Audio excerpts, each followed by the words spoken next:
નમસ્તે મિત્રો, smart teaching Ajay YouTube ચેનલમાં બધાનું હાર્દિક સ્વાગત છે।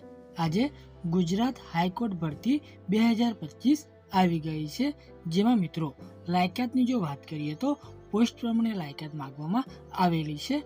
પગાર ધોરણની વાત કરીએ તો મિત્રો આમાં તમને શરૂઆતથી 1,44,840 લગી તમને મિત્રો પગાર મળવાપાત્ર રહેશે। આમાં અરજી કરવાની અંતિમ તારીખ છે 17/8/2025 લગી તમે અરજી કરી શકો છો। આમાં ઉંમર મર્યાદા, અરજી ફી, પસંદગી પ્રક્રિયા જેવી સંપૂર્ણ માહિતી આપણે આ વિડીયોમાં જોવાના છીએ। જો તમે આ ચેનલ પર નવા હોય તો આ ચેનલને સબસ્ક્રાઇબ કરી દેવાની છે અને વિડીયોના અંત સુધી તમારે જોડાઈ રહેવાનું છે। તો વિડીયોની શરૂઆત કરીએ, જેમાં વાત કરીએ તો એસસીજી રિક્વાયરમેન્ટ 2025માં ગુજરાત હાઈકોર્ટ દ્વારા જિલ્લા ન્યાયાધીશની સીધી ભરતી માટે જાહેરાત બહાર પાડવામાં આવી ગઈ છે, જેમાં કુલ 113 જગ્યાઓ 107+6 સુધારેલ માટે જાહેર કરવામાં આવેલ આ ભરતીમાં પાત્રતા ધરાવતા વકીલો ફોર્મ ભરી શકે છે।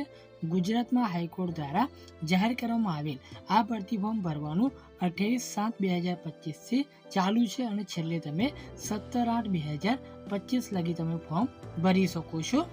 ત્યારબાદ મિત્રો, જો તમે પણ આ ભરતીમાં ફોર્મ ભરવા ઈચ્છતા હોય તો અહીં આપેલી શૈક્ષણિક લાયકાત, ઉંમર મર્યાદા, અરજી ફી અને પસંદગી પ્રક્રિયા જેવી માહિતી ધ્યાનપૂર્વક વાંચીને જ ફોર્મ ભરવાનું રહેશે। ત્યારબાદ મિત્રો, સંસ્થાની વાત કરીએ તો ગુજરાત હાઈકોર્ટ, પોસ્ટનું નામ તો જિલ્લા ન્યાયાધીશ, કુલ જગ્યાઓની વાત કરીએ તો 113 જગ્યાઓ, નોકરીનું સ્થાન તો ગુજરાત રહેવાનું છે।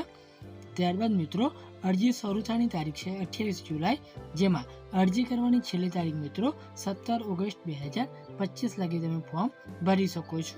અરજી કરવાની રીત તો તમારે ઓનલાઈન અરજી કરવાની રહેશે।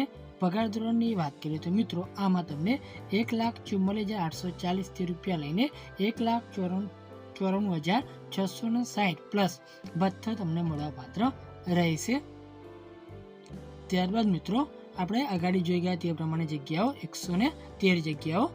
ત્યારબાદ મિત્રો લાયકાતની જો વાત કરીએ તો આમાં પાત્રતા ધરાવતા વકીલો એટલે કે એલિજિબલ એડવોકેટ તમારી પાસે કરેલું હોવું જોઈએ। વધુ વિગતો માટે તમારે સત્તાવાર વિગતવાર જાહેરાતનો સંદર્ભ લેવો, એટલે કે આપણને જે ઓફિશિયલ જે નોટિફિકેશન મળી છે એની લિંક પણ વિડીયોની નીચે આપી દીધેલી છે, તેથી તમે વધુ માહિતી એકત્રિત કરી શકો છો। ત્યારબાદ મિત્રો આપણે પગાર ધોરણની વાત કરીએ તો અગાડી જોઈ ગયા તે પ્રમાણે 1,44,840 લઈને રૂપિયા 1,94,660 પ્લસ નિયમો મુજબ તમને ભથ્થા પણ મળવાપાત્ર રહેશે। ત્યારબાદ મિત્રો આપણે અરજી ફીની વાત કરીએ તો આમાં સામાન્ય શ્રેણીના ઉમેદવારોને પરીક્ષા ફી રૂપિયા 3,000 વત્તા બેંક ચાર્જ ચૂકવવાનો રહેશે, જ્યારે અનુસૂચિત જાતિ, અનુસૂચિત જનજાતિ, સામાજિક અને શૈક્ષણિક રીતે પછાત વર્ગો, બેંક માર્ક અપંગતા ધરાવતા વ્યક્તિઓ અને આર્થિક રીતે નબળા વર્ગના ઉમેદવારો, જેમાં ઓજસ પોર્ટલ પર પૂરા પાડવામાં આવેલ SBI e-પે દ્વારા print application pay free menu વિકલ્પો દ્વારા તમારે 1,500 વત્તા બેંક ચાર્જ ચૂકવવાનો રહેશે। ત્યારબાદ મિત્રો આપણે ઉંમર મર્યાદાની વાત કરીએ તો આમાં ઓનલાઈન અરજી સબમિટ કરવાની છેલ્લી તારીખ મુજબ ઉમેદવારની ઉંમર 35 વર્ષથી વધુ ન હોવી જોઈએ અને અનુસૂચિત જાતિ SC અથવા અનુસૂચિત જનજાતિ અથવા સામાજિક અને શૈક્ષણિક રીતે પછાત વર્ગ અથવા બેંકમાં ડિસેબિલિટી અથવા આર્થિક રીતે નબળા વર્ગ ધરાવતા ઉમેદવારોના કિસ્સામાં 48 વર્ષ ન હોવી જોઈએ અને અન્યથા કિસ્સામાં 45 વર્ષની ઉંમર હોવી જોઈએ, તો તમે અરજી કરી શકો છો। ત્યારબાદ મિત્રો આપણે પસંદગી પ્રક્રિયાની વાત કરીએ તો ઉમેદવારની પસંદગી મુખ્ય લેખિત પરીક્ષા અને ઇન્ટરવ્યૂ પરીક્ષા લેવામાં મેળવેલા ગુણના આધારે કરવામાં આવશે। જોકે ઉમેદવારની અંતિમ મેરિટ યાદી તૈયાર કરતી વખતે પ્રારંભિક પરીક્ષા તેમજ ગુજરાતી ભાષાની કસોટીમાં મેળવેલા ગુણના ધ્યાનમાં લેવામાં આવશે નહીં।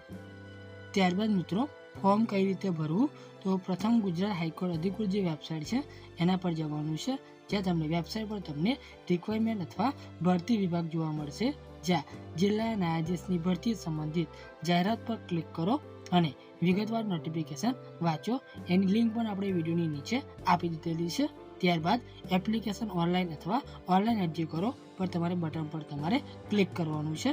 ત્યારબાદ મિત્રો ફોર્મમાં માંગવામાં આવેલી તમામ વિગતો કાળજીપૂર્વક ભરો.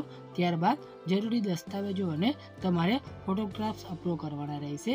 અરજી ફી જો લાગુ પડતી હોય તે પ્રમાણે તમારે ઓનલાઈનના માધ્યમથી ચૂકવવાની રહેશે. ત્યારબાદ દરેક પ્રકારની માહિતી તમારે 2 વખત તપાસવાની છે અને છેલ્લે ખાતરી કરો કે ચોક્કસ છે કે નથી. ફોર્મ સફળતાપૂર્વક સબમિટ થયા પછી ફોર્મની તમારે એક કોપી ભવિષ્યના સંદર્ભ માટે સાચવી રાખવાની રહેશે.